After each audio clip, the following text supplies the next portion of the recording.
Lutter contre la criminalité et faire rempart aux fausses informations, autrement dit les fake news. Voilà à quoi s'attellent chaque jour les services de la Direction générale de la Sûreté nationale. Des investigations ont permis de révéler l'existence de fausses informations sur les réseaux sociaux.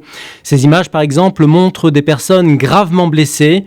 Elles auraient, d'après ces publications, été victimes récemment d'agressions physiques au Maroc. Les analyses techniques et les enquêtes sur le terrain ont confirmé qu'il s'agissait de faits anciens relatifs à des délits ou à des actes criminels dont les auteurs avaient été arrêtés et traduits devant la justice. Parmi ces photos figure celle d'une jeune femme blessée au niveau du visage.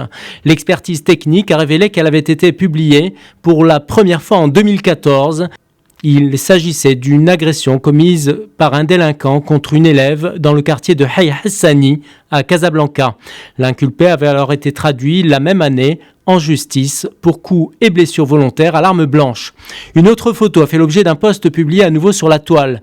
Il s'agit d'une image montrant une jeune fille de nationalité syrienne qui avait été agressée physiquement en Jordanie. Les services de sûreté ont affirmé que cette affaire n'avait aucune relation avec le Maroc. Autre fake news concernant ce vieil homme blessé au visage, l'expertise technique a confirmé qu'il s'agissait d'une agression résultant d'un différend et non pas d'un vol commis par un mineur de 15 ans contre un commerçant à Kenitra.